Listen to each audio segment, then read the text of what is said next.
All right, we are live. Adam, Hill Vending, and unfortunately, I have some news.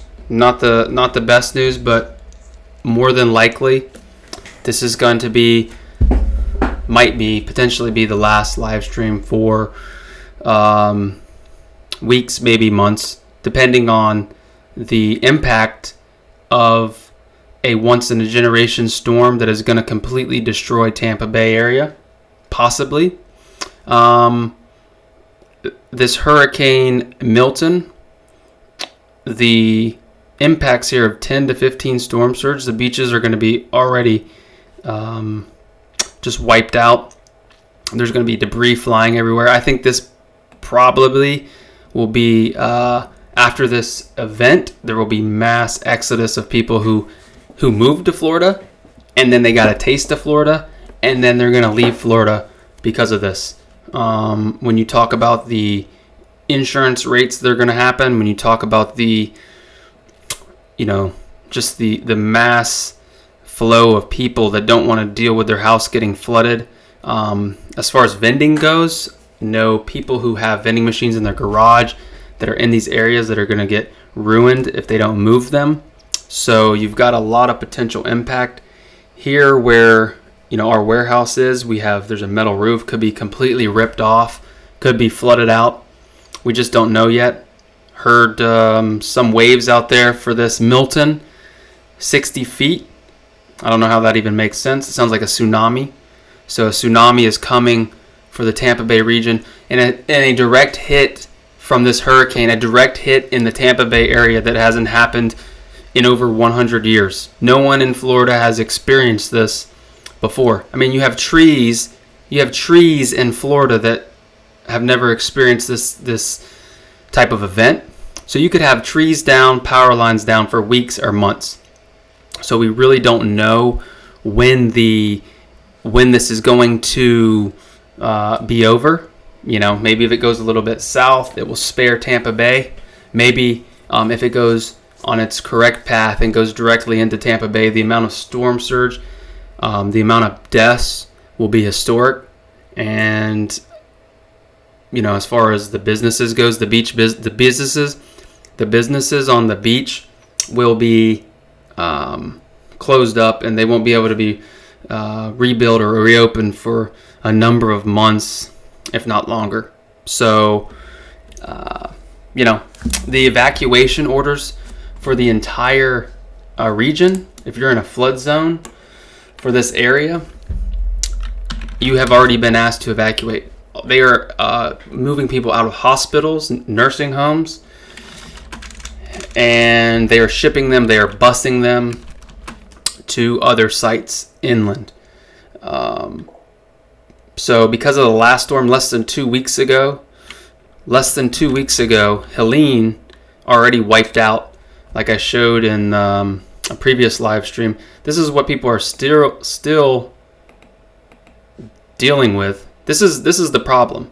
This is what's on the streets that has not been picked up yet. Okay? This hasn't been picked up yet. Let me show you here. This is inside people's houses that they just got flooded, and they put it out onto the street. I'm trying to find the other picture here. Hold on 1 second. I don't have the other image, but all this debris, okay, with 100-mile-an-hour wind, all of these will be flying through the air. All of this debris, all of these cushions, all of this is going to be flying through the air. So that on top of the surge that is coming, we have a potential event that could really set back the Tampa Bay area for years. So get to some questions here. So it may be a bit of time before Hill Vending and the entire community has to rebuild what has happened. So if you have any questions here, let's hop into it. Just deleted that for some reason. I'm going to pull up the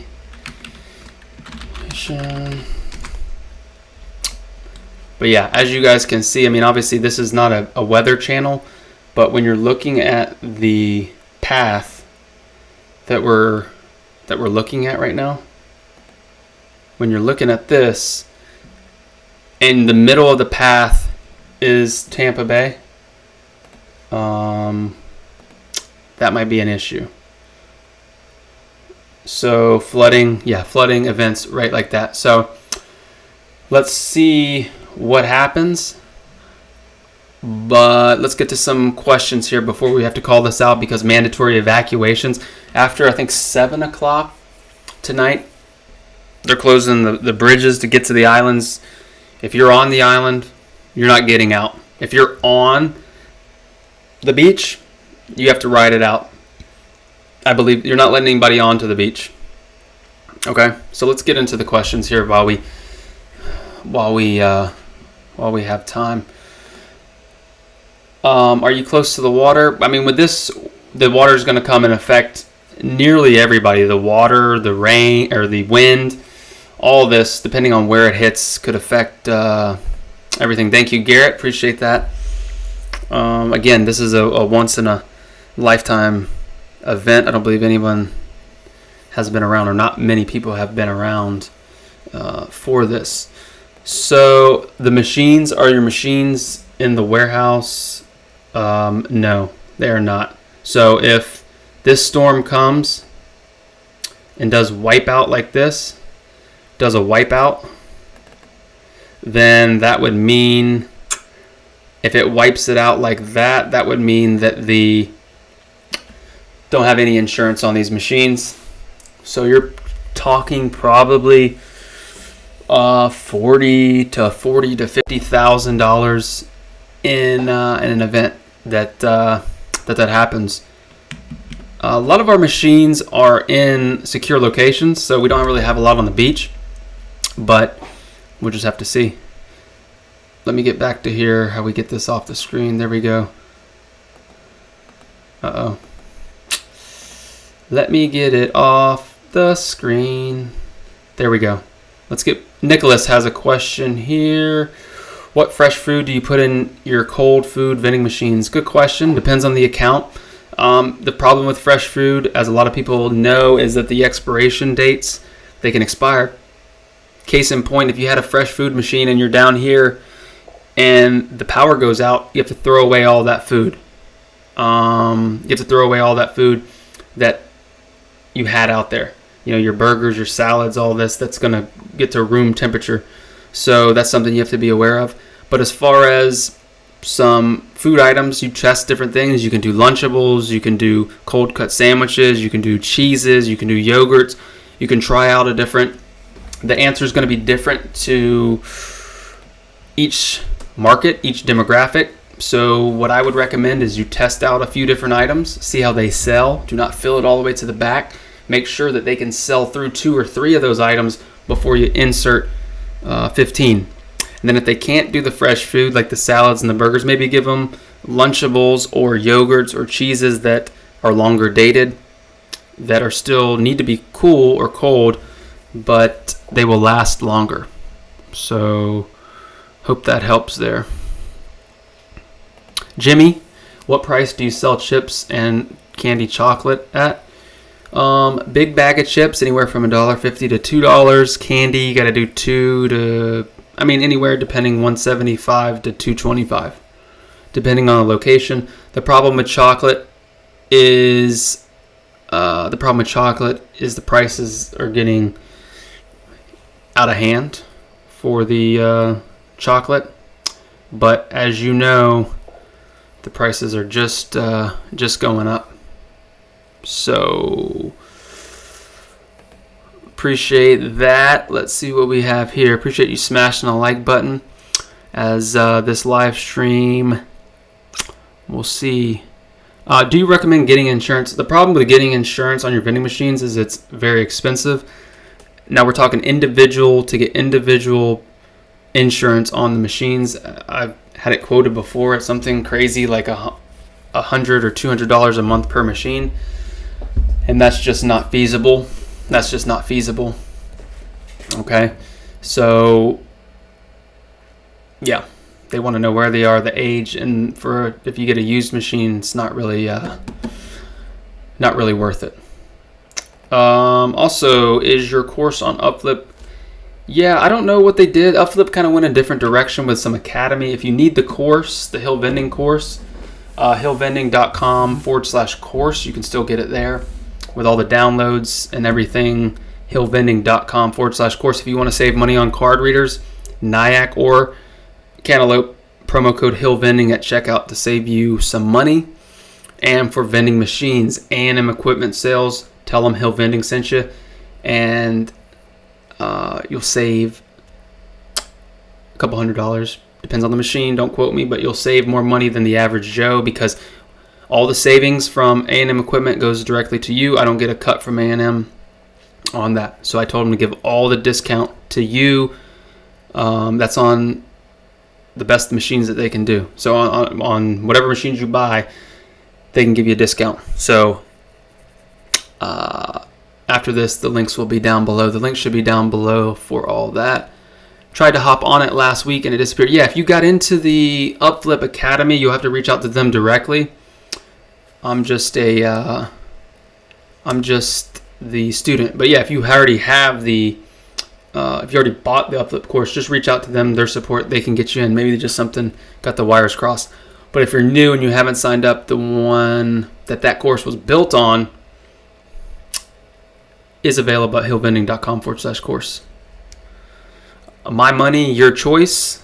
Not sure your tax filing schedule, but the IRS will most likely offer some kind of assistance for this.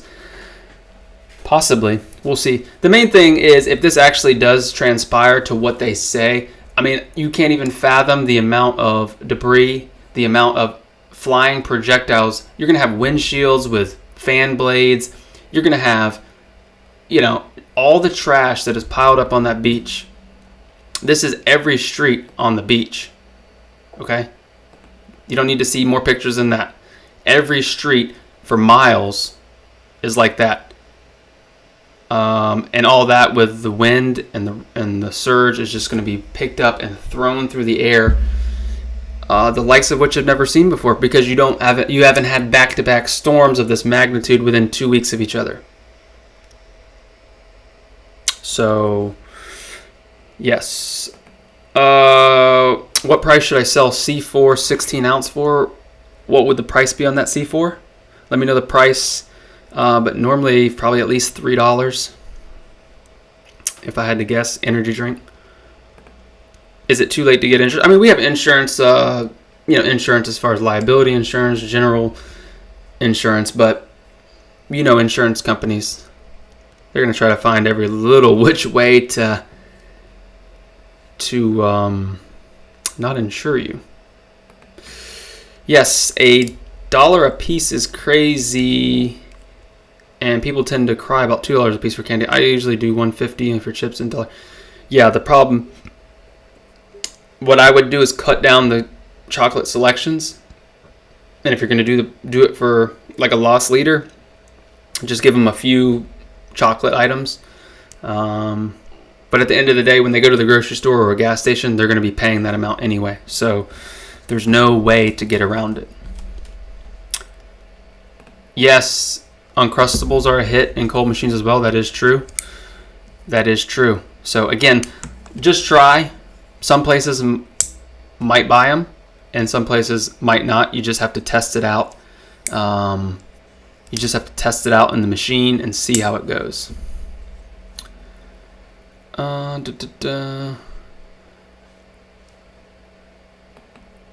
There was another earlier. Yes, there was a hurricane earlier. There was a hurricane 2 weeks ago that did this. And this storm surge is predicted to be twice as high as that. So, yeah. Just don't plan on coming to Tampa to the beaches for a while because they have to completely, any drywall that touches water has to be ripped out. The remediation process has to be sanitized, has to be all the way down to the studs. So you're talking a lot of demo work. And you're talking about a lot of situation that it's going to take a long time to to get back. So yeah, so if you have any questions, drop them here. Let's see what we have. 3 for $7, 3 C4s for $7. So that's not a good price to sell. So that's $2.33 a piece.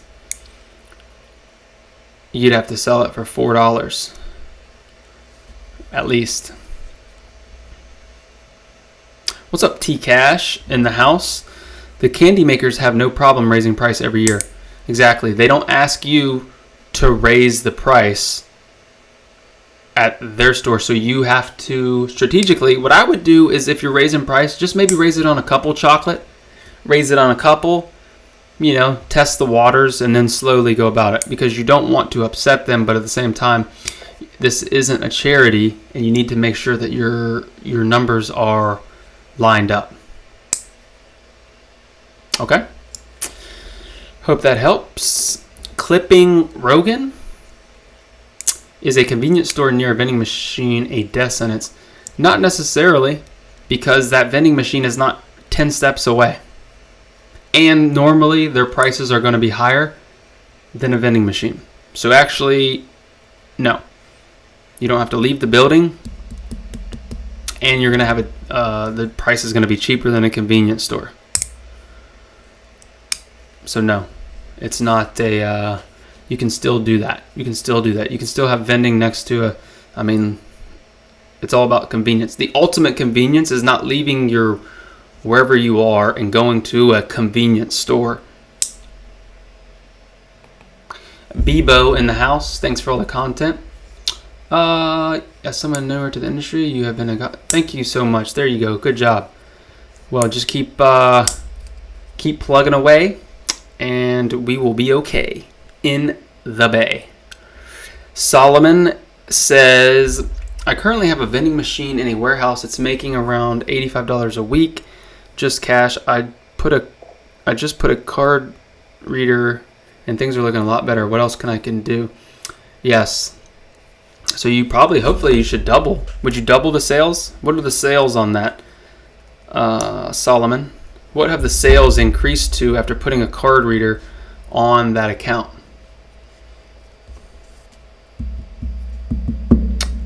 That would be interesting to know. Right, $2.33 for a C4 energy drink when you can get them at Sam's for $1.67. So maybe buy them in bulk from Sam's, because $2.33 is going to mess up those margins a little bit. A supermarket in my area has candy buy two get two free, but it's a pain, and they are buying individually. Yeah, you still have to run the numbers to see what the unit cost is on that. But yeah, possibly. I mean, when I first started, I would go to Dollar General. Then this was back when they had a can of Coke, which is now over 50 cents a can. They would have them for 25 cents a can, and you were selling them for 75 cents. Now you're selling a can for $1.25 because of the massive inflation that has taken place over the last few years.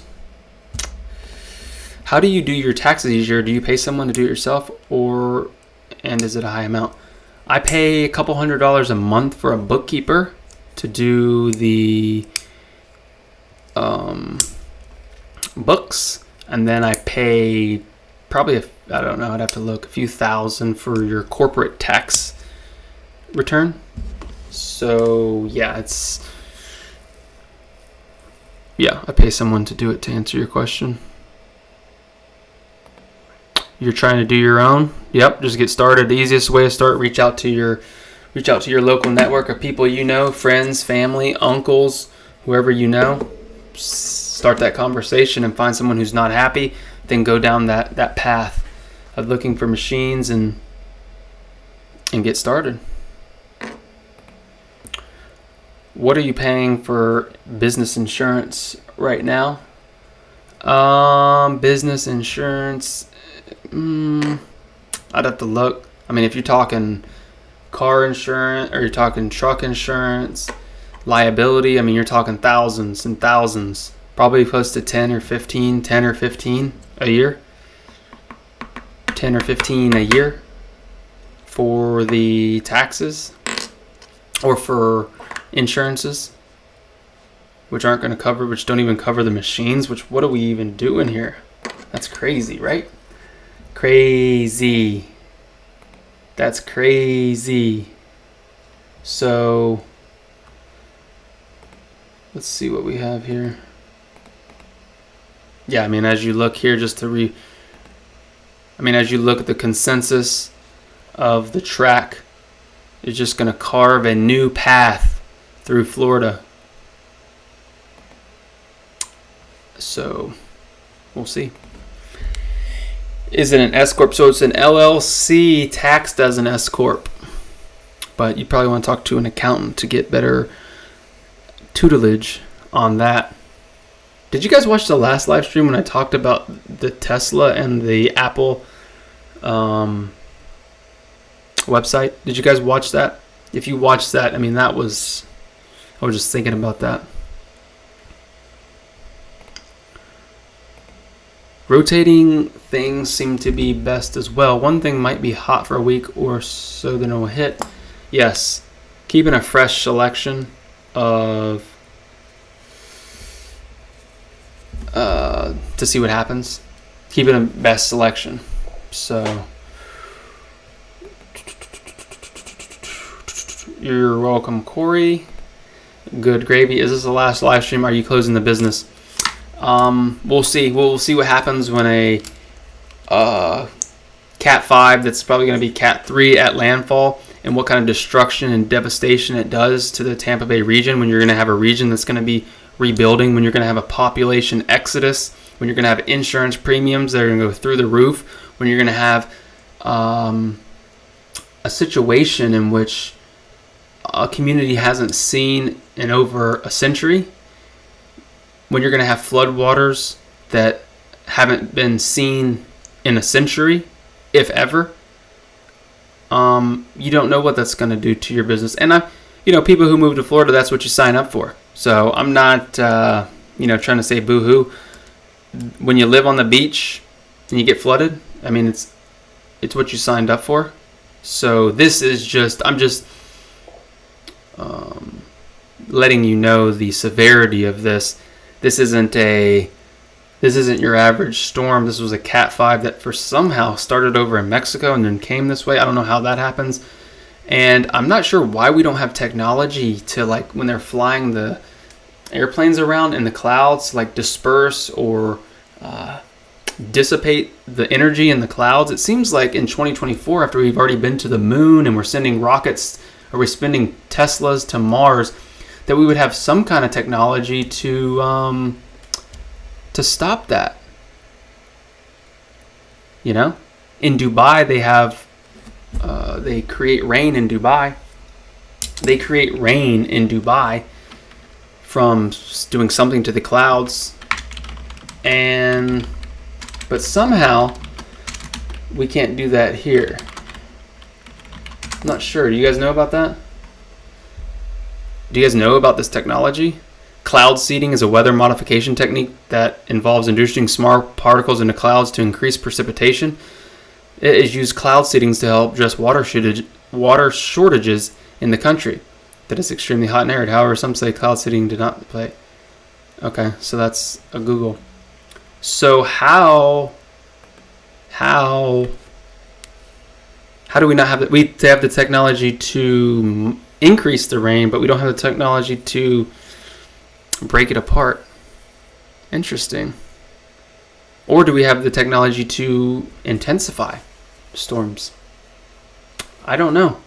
But when you have a storm that's starting on the other side where they normally don't come from, hardly if ever, and the intensification just goes through the roof, it makes you wonder.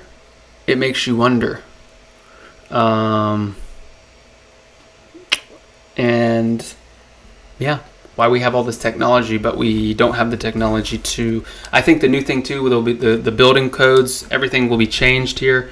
I mean, you're not going to be able to build a home on the water if it might already be the case if it's not elevated. There are homes that were on the beach that were elevated. The first floor is basically built to get water, and the AC, everything starts 15 feet in the air. So the bottom floor is just a garage. So we'll see what the future holds, but I just want to come on here and let you know that it might be a little while. Hopefully not. Hopefully this maybe turns south, or maybe just, who knows what happens. Somebody's going to get slammed by this hurricane. Somebody's going to get absolutely destroyed by this hurricane. And it's looking like right now that that's going to be Tampa Bay. Again, with trees and environment that has never seen this amount of surge. So wrapping up here. Stay safe. Jimmy, they manipulate the weather 100%. Yep. And Chris says we know more about the moon than we know about our own planet. Well, the moon, that's a topic for another day. The moon. We're just doing vending here, right? Maybe one day we'll take a vending machine to the moon, since we've gone to the moon so much. Anyway, hillvending.com/start to get the free download. Ebook course if you need help. But remember, most importantly, we will have probably radio silence here for a few days, and we'll keep you posted and see what the rebuild process is. We'll see what the damage is, and we'll go from there. But my prediction is it will make landfall in St. Pete Beach. That's my prediction. Again, you heard it here. We'll clip it, and run it back. Let's see. But remember, most importantly, until next time, keep your drinks cold and your snacks fresh.